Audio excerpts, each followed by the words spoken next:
Argentina, gracias al CUI por esta convocatoria. Bueno, vamos a hablar un poco, la idea era charlar un poco de qué nos reímos, de qué nos reíamos en el pasado también y las representaciones de las mujeres, ¿no? En el humor gráfico en Argentina, también en otros lados. La tenemos ahora. Yo me presenté, soy Lucía Pelgrano, soy parte de Tiempo Argentina, soy coordinadora del área de talleres y convocamos a nuestra ilustradora de la tira de humor gráfico de la tapa del diario todos los domingos, Amora Sarkis, la presentamos. Ella es licenciada en Comunicación Social, es humorista gráfica, ilustradora y militante y publica todos los domingos en Tiempo la tira de la contratapa y trabaja de manera autogestiva e independiente. Y tenemos acá sus cuadernos, sus agendas, sus publicaciones y sus tiras de humor gráfico muy hermosas en el estado de Tiempo. Así que bueno, pueden pasar a chorrearlas. Les invitamos acá la banda también que van a tocar luego. Y bueno, ¿cómo estás, Mora, hoy? Bien, acá. Bien, muy bien. ¿Vos? Muy bien, muy bien. Bueno, ¿cómo llegaste un poco a hacer humor gráfico y cómo es que llegaste a Tiempo a hacer esta tira todos los domingos? Todos los domingos, así es. Quienes sean socios de Tiempo, si no les invitamos a hacerse socios de Tiempo Argentino, una cooperativa muy importante que ha resistido la época macrista como las mejores y esta época también. Bueno, agradecer también la invitación al CUI, a Tiempo, que siempre es un gusto ser parte de las contratapas y de todos los domingos. Bueno, llegué a Tiempo Argentino a partir de un pedido específico de Julia Izumi y Humberto Aste, que me dijeron que querían tener una tira de humor gráfico feminista en la contratapa. Yo ya venía haciendo dibujos muy politizados, diría Mirta, y feministas también. Empecé a dibujar, yo dibujé toda la vida, digamos, como en realidad todos los seres humanos empezamos dibujando en las infancias, luego muchos van dejando, yo también había dejado de dibujar. Siempre tuve una gran desorientación vocacional, hay gente con vocaciones muy claras y gente muy perdida en sus vocaciones. Yo soy de las perdidas en general, lo cual siempre me ha generado, o me generaba una gran incertidumbre, ansiedad, angustia de no saber qué quería ser, cómo podía ser que haya gente que te decía, quiero ser arquitecta, médica, veterinaria, y yo era, ¿qué querés ser? No sé. A mí siempre me gustó dibujar, pero no se podía dedicar una a dibujar, o sea, era como una cosa demasiado linda para ser cierta, ¿no? Entonces, nunca se me ocurrió como carrera, me metí en diseño de imagen y sonido, hice el CBC, un trimestre, vi que todos los que iban ahí querían hacer películas, o por lo menos el docente era como, bueno, cuando hagan películas tal cosa, cuando hagan películas tal otra, y yo era como, y si no quiero hacer películas, ¿qué pasa? Entonces, bueno, más angustia, terapia, y me dijo, bueno, ¿por qué no vas a comunicación donde mucha gente no sabe qué hacer tampoco? Están ahí y estudian un poquito de todo y van decidiendo en el camino, me pareció una idea genial, así que me anoté en comunicación social y también comunicadora social, colega. ¿Vos también eras de las que no sabían qué hacer o vos fuiste con una idea de periodista y más?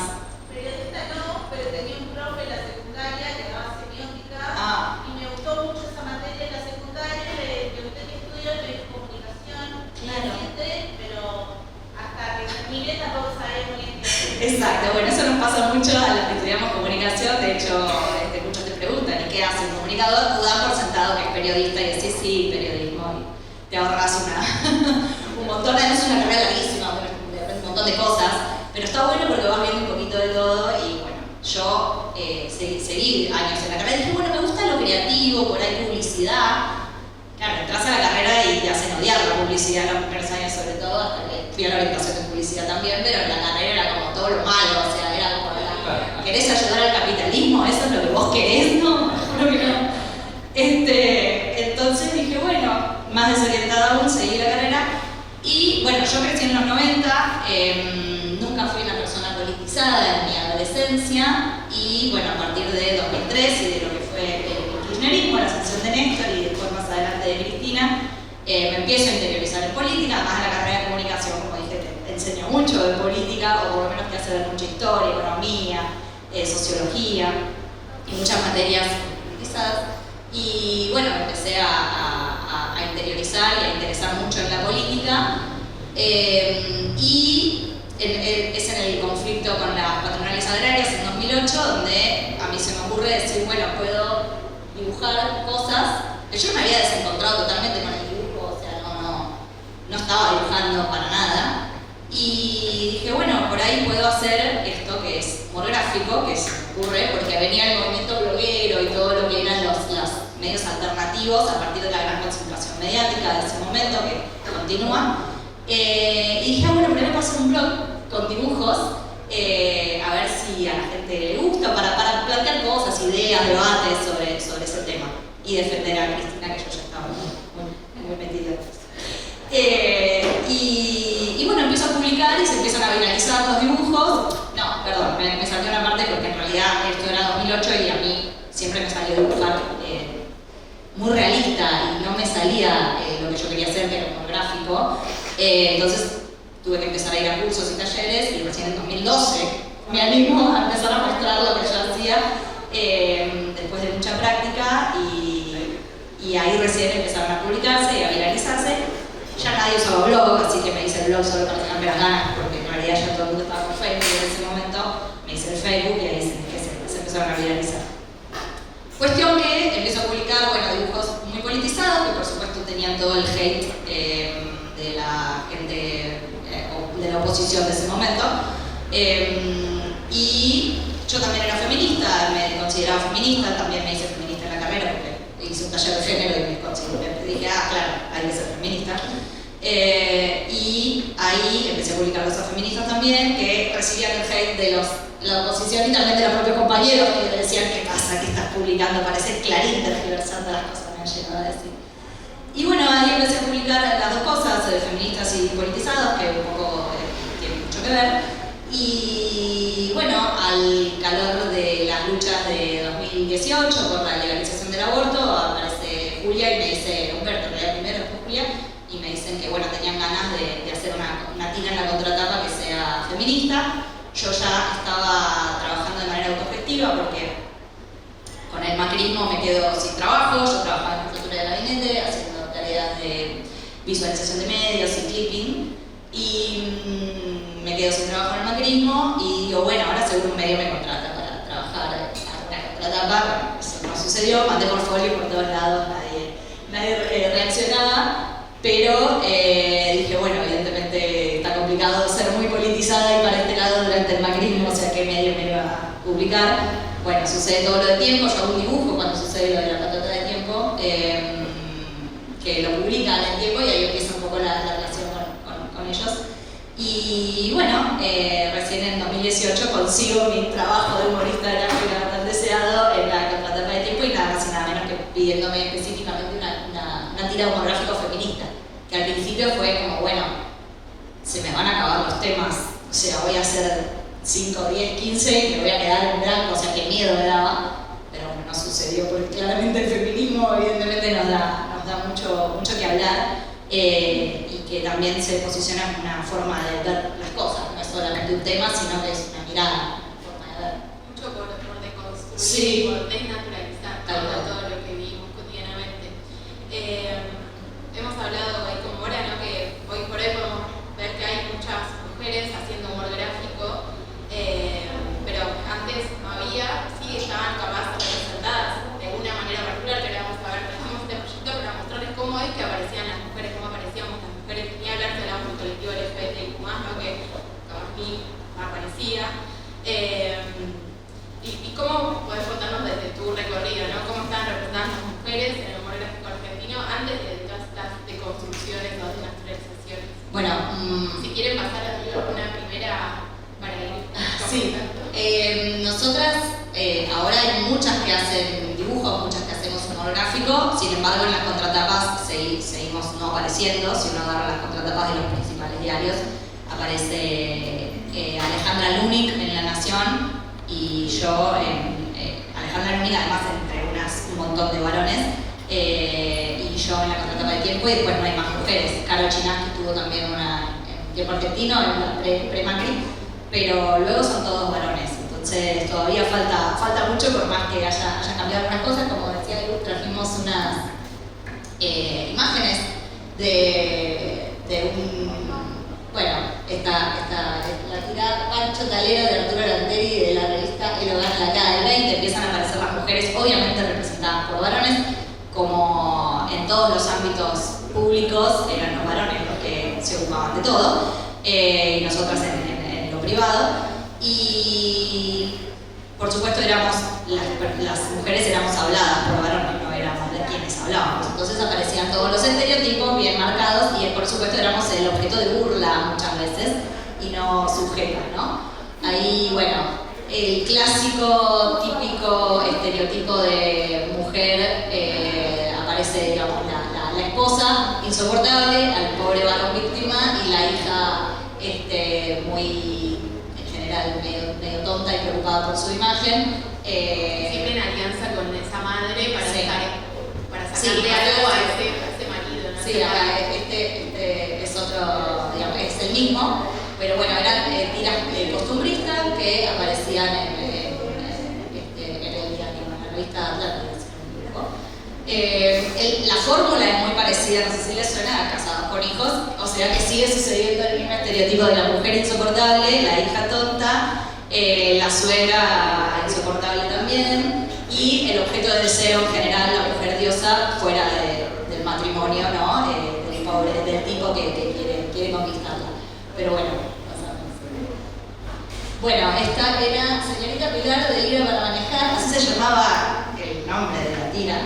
Década del 30, la mujer queriendo hacerse la moderna y queriendo usar el auto y por supuesto le sale mal, porque las mujeres no pueden manejar ni hacer nada que les corresponde a los hombres, ¿no? Porque en general somos medio tontas haciendo todas las cosas. Por supuesto. También podemos aprovechar a hablar de los cuerpos, ¿no? ¿Cómo están representados ahí los cuerpos? Sí, sobre todo así. Bueno, esta es Pochita Morfoni de Suena, conoce. Pochita Morfoni sigue siendo como algo que suena, ¿no? Me suena. Así le decían a las chicas, sos una Pochita Morfoni. A las que comían mucho, las que eran gorditas. Mi hermana. Claro, exacto, sí. Bueno, el estereotipo de mujer gorda, ¿no? Objeto de risa, por supuesto, y que come sin parar porque sería gorda una persona. Voraz, por supuesto, y contraposición a la chica linda y, bueno, la mujer siendo siempre objeto de risa y disciplinadora, ¿no? De los estereotipos. De Divito, ahora vamos a ver porque estamos hablando también de Divito, que es un clásico, las chicas de Divito, que creo que viene después.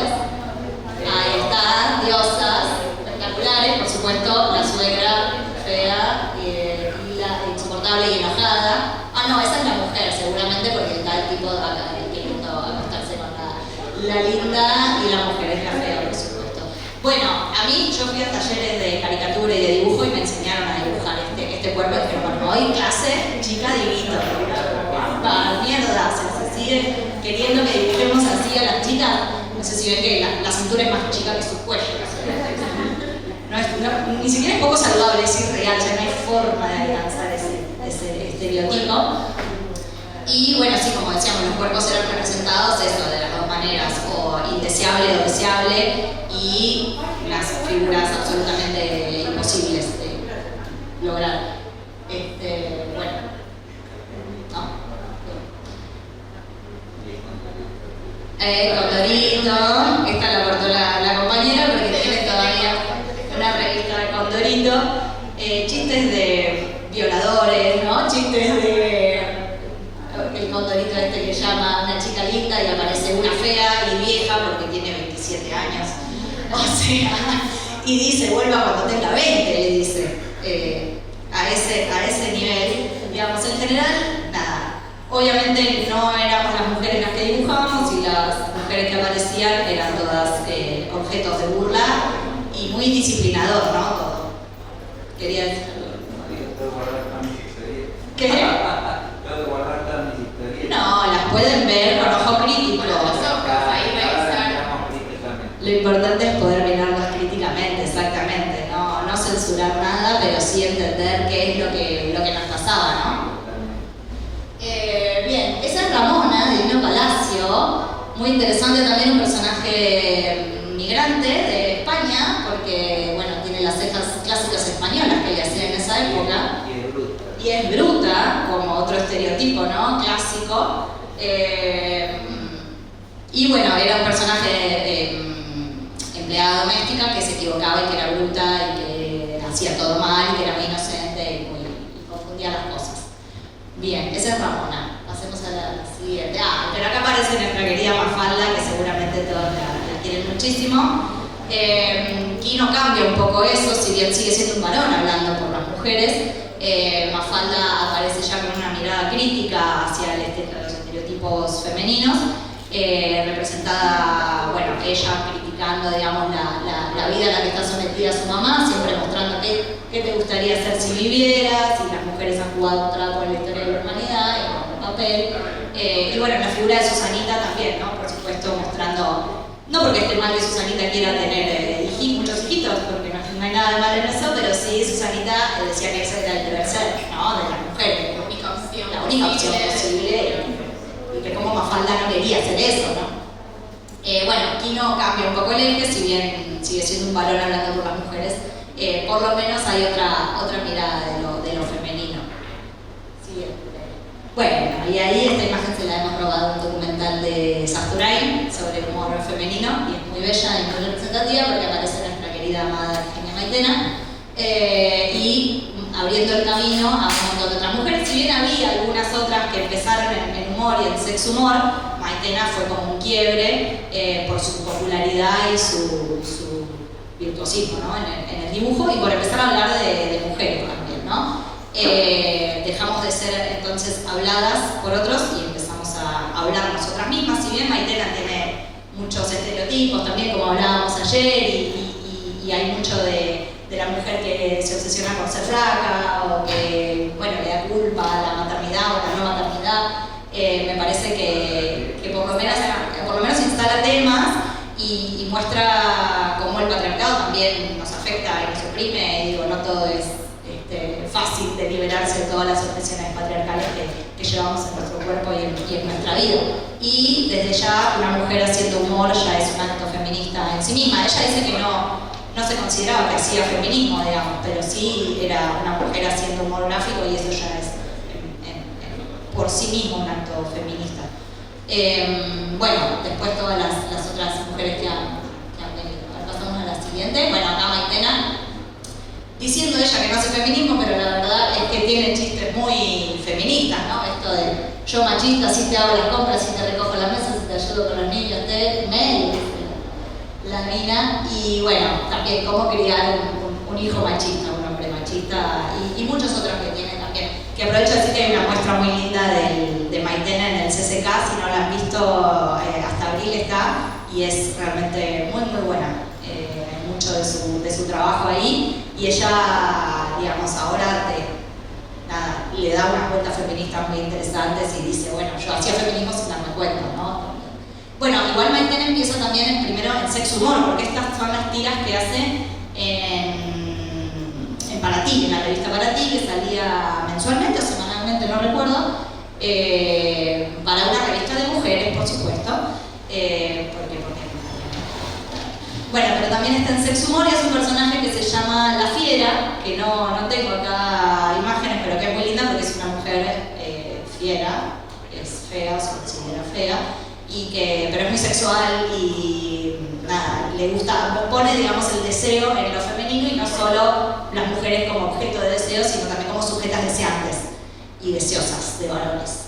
Así que, bien. Bueno, ella es Alejandra Luni, que les decía que está en La Nación, que es de las pocas mujeres que publica en medios, posterior a Maitena. Ella también considera, por supuesto, una referente a Maitena. Muy buena Alejandra Luni, también lo recomiendo. Tampoco considera que hace feminismo, pero tiene una tira, su chiste se llama A lavar los platos, y lo reivindica nada, como un chiste feminista, así que también es feminismo. Bien, seguimos. Bueno, estas nuevas generaciones de dibujantes que ya directamente se consideran feministas y y quieren por ahí cambiar un poco lo que es la mirada de no solamente mujeres haciendo humor y hablando de mujeres, sino también combatiendo el patriarcado con dibujitos. Ella es Thais Montero, bueno, la COPE seguro la conocen, y Ro Ferrer también, intentando hackear algunos estereotipos, ¿no? Porque con el humor, como con cualquier comunicación o producto cultural, una puede reforzar estereotipos o intentar cambiarlos o cuestionarlos por lo menos, o ponerlos sobre la mesa. Ahí esto empezó a aparecer con los martes verdes. En los martes verdes, lo que pasó es que nos empezamos a conocer entre nosotras. Bueno, yo las conocía porque ellas dibujan bastante, pero en los martes verdes lo que nos pasó es que nos dimos cuenta que éramos un montón de mujeres haciendo dibujos, porque fue, mucha la lucha por la legalización del aborto, y nos empezamos a conectar entre nosotras y a decir, bueno, hagamos algo, y generamos un colectivo que se llama Línea Peluda. Ellas son parte del colectivo Línea Peluda, que está en que Maitena nos cedió una pared en el CCK en su muestra, así que pueden verla ahí también. Y somos un montón de dibujantas que, repito, no tenemos lugar en los medios en general, yo soy en tiempo argentino, pero no en general, y somos muchísimas las que hacemos ilustraciones, dibujos, y militamos a partir del arte de la ilustración. Que fueron clave, que tuvieron un lugar clave en toda la lucha también, y el compartir en redes, ¿no? Lo simbólico ahí, lo del dibujo, que podíamos tener material, porque no había, o sea, claro. De qué manera, que fue un rol muy importante también. Totalmente, y hicimos varias movidas, dibujar en el Congreso, Maitena participó, de hecho, y éramos un montón. Uno de los martes verdes le dimos la vuelta al Congreso con dibujos, imprimimos todos los dibujos y los pegamos alrededor del Congreso. Y sí, la verdad es que publicamos muchísimo en redes, hacíamos dibujos permanentemente, y aparte de eso convocaba a más ilustradoras, o incluso más chicas que decían, yo no sé si soy dibujante, soy ilustradora, pero me gustaría mostrar, sí, vení y dibujá. Teníamos como un código de color y todos dibujábamos con los mismos colores. Entonces sí, para mí fue muy potente lo que pasó, y además se dio una cosa re linda de conocernos entre nosotras y de saber que somos muchísimas las que hacemos esto, y también de ayudarnos un montón, porque tenemos grupos de WhatsApp y me pidieron tal trabajo, ¿cuánto le cobran ustedes? ¿Cómo hacemos? Me ofrecieron este trabajo y no lo puedo hacer, ¿quién lo quiere hacer? ¿Dónde hay un tarifario? ¿Dónde hay tal cosa? ¿Dónde imprimen las cosas? Bueno, etcétera, problemas de dibujantas que nos ayudamos entre nosotras, y es muy lindo. ¿Qué más sigue? Bueno, esta soy yo. Esta es, estos son los dibujos, no es de la tira, pero sí es del mismo personaje y lo que publico en mis redes.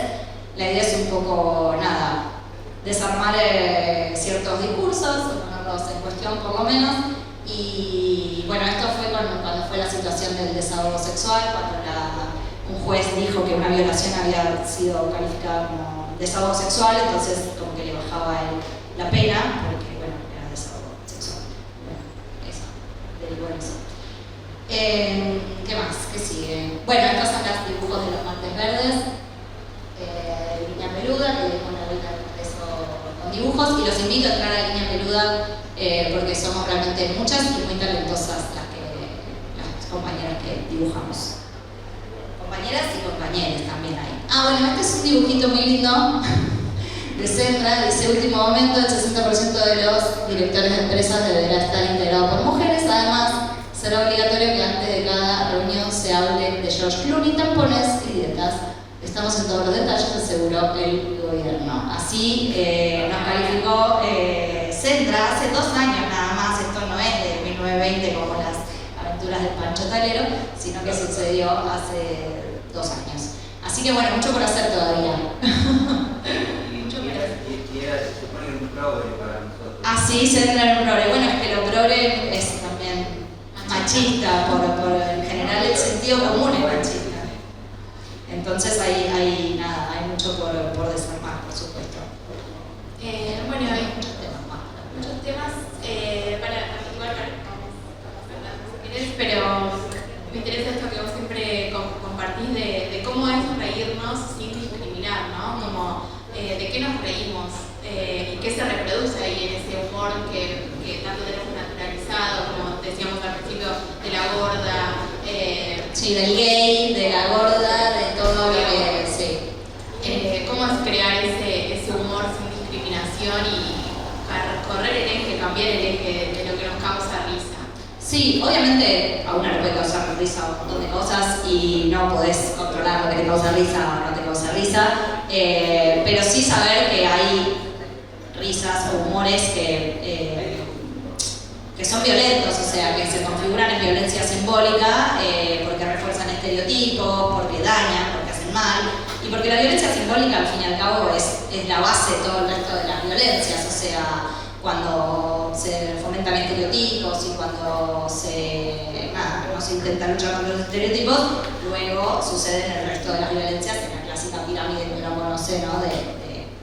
Sobre el cual se monta luego todo el resto de las violencias, porque las personas gordas siguen sufriendo discriminación, porque a los gays se siguen pegando y los siguen matando, porque a las mujeres los siguen asesinando, y obviamente no es lineal, no es que yo hago un dibujo y me río de una gorda y entonces no hay ley de detalle, no se aplica ley de detalle por eso, pero sí se genera un campo fértil para un montón de posteriores violencias que luego suceden y que siguen sucediendo. Yo intento por lo menos tratar de dar vuelta la risa y que dejemos de reírnos del oprimido y empecemos a reírnos del opresor, que también es gracioso y que también se le puede dar vuelta e intentar desarmar esos discursos y que cause gracia o que por lo menos haga reflexionar. En vez de reírte del gay, reírte del homofóbico, en vez de reírte del gordo, reírte del gordodiante, o en vez de reírte de la mujer, reírte del machismo.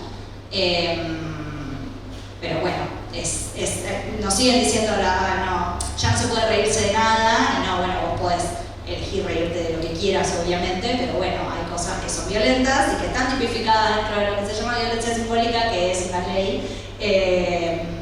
Y bueno, violencia mediática y simbólica, ¿no? Porque no solo es simbólica en un uno a uno, sino que sale en los medios, entonces es más fuerte aún.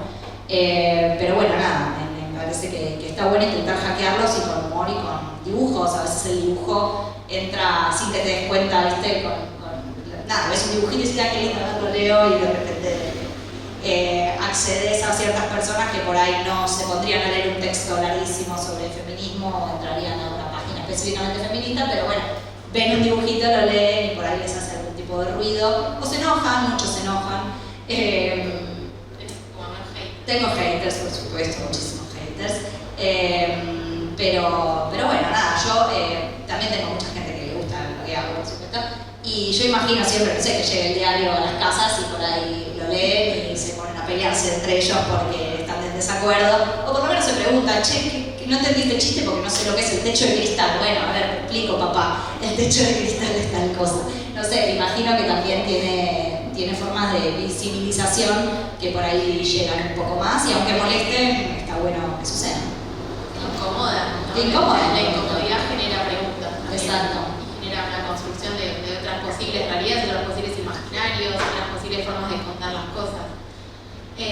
Bueno, esto de violencia simbólica, un poco lo mencionaste, ¿no? Que a veces tener en cuenta este límite entre el humor y la violencia simbólica que menciona Mora y que, como mencionaba, está tipificada hoy en Argentina. Tenemos una ley, ¿no? Del 2009 que es de prevención y que lucha, digamos, contra la violencia contra las mujeres, y una de esas violencias es la violencia simbólica. Entonces, no solo la violencia sexual, la física, la económica, la mediática, también es muy importante pensar estas cuestiones. Sí, y también las representaciones, ¿no? O sea, porque lo que decíamos antes de los cuerpos y de cómo estaban tipificados ciertas características específicas en ciertos cuerpos, o solo un tipo de cuerpo representado para las mujeres, y bueno, que haya, y el estereotipo que dice la gorda simpática y la flaca tonta o la rubia no sé qué, o sea, también desarmar esas cosas con imágenes y poder representar a muchos tipos de cuerpos y de personalidades y demostrar simplemente cómo somos realmente y que dejemos de ser objetos, ¿no? Mostradas de un solo tipo de forma y poder representarnos de todas las distintas maneras que somos. Sí, esto está pasando también en la publicidad, ¿no? Hay un cambio de paradigma, podemos ver que de a poquito se van rompiendo ahí las principales marcas capaz de ropa, aparecen otros cuerpos que hace unos años cuando nos teníamos nosotras no estaban. No podíamos imaginar, y solo era la Barbie rubia, de ojos celeste, flaca, y eso era lo único que podíamos ver e imaginar en nuestro futuro también. Es muy importante también, no solo mujeres, también cuestiones de la edad. Bueno, había personas grandes en publicidades, hoy aparecen y no solo hablando de alguna problemática, un remedio medio para una uso ropa también. Sí, también lo he visto. Sí, como algo rico, puedo estar en una publicidad de un chocolate. Pero bueno, son imaginarios que bueno, se van rompiendo y que por suerte de a poco esos paradigmas van cambiando. Sí. Y bueno, también pensar un poco más, porque Sandra se quejó mucho después de que se lo criticó por este chiste, ¿no? Y la verdad es que sí, bueno, o sea, podés pensar un poquito más y tratar de darle un poquito de vuelta, porque ni siquiera es demasiado creativo, o sea, solo sé que estás rodeando, simplemente estás siendo violento. Entonces podría ser un chiste que muestra que hoy sacamos, o sea, si buscamos en internet fotos de cómo se componen las empresas, cómo se compone todo el área política, ¿no? Todavía podemos ver que son todos varones. Sí. Hay muchas, no sé, los gobernadores de las provincias de Argentina, sí, hay 2 mujeres sí. nada más, o sea, rectores de universidades también son todos varones. Entonces, bueno, se puede haber así un chiste capaz de mostrando que en realidad las mujeres todavía no estamos representadas, también el colectivo LGBT tampoco está presente en todos los espacios. Exacto, y por supuesto que sigue habiendo y seguramente seguirá habiendo este tipo de humor, pero bueno, está bueno también reflexionar y que no pase desapercibido y que haya cada vez más mujeres haciendo otro tipo de humor y también del colectivo, como vos decís, LGBTQ+, directamente no tiene ningún espacio en los medios gráficos. Pero bueno, en las redes y en Niña Peluda estamos. Existen y resistimos. Exacto. Pero bueno, la idea de eso no es censurar ningún tipo de humor, pero sí poder entender la crítica o la mirada crítica que tenemos que tener de ese tipo de Y el risas. trasfondo que hay. Y el trasfondo de lo que uno genera, ¿no? Porque podés reforzar, como dijimos antes, estereotipos o podés intentar desarmarlos y tratar de no caer en la violencia simbólica y poder hacer reír de otras maneras, existe y es posible. Bueno, no sé si hay alguna pregunta, alguna reflexión, alguna crítica, haters, Haters. Para eso las redes, haters en vivo. No hay tantos. No se animan. Bueno, ahora la pueden seguir por las redes, soy.mora, también pueden seguir a Tiempo Argentina, no sé si conocen el medio autogestivo Tiempo, tenemos un portal de noticias que se actualiza todo el tiempo y los domingos salimos en forma impresa con la tira de Mora y además noticias, obviamente, de todos los temas que suceden en Argentina. Así que bueno, no sé, gracias por escucharnos. Muchas gracias por Si tienen estar. alguna pregunta, adelante, y si no, bueno, Seguimos acá.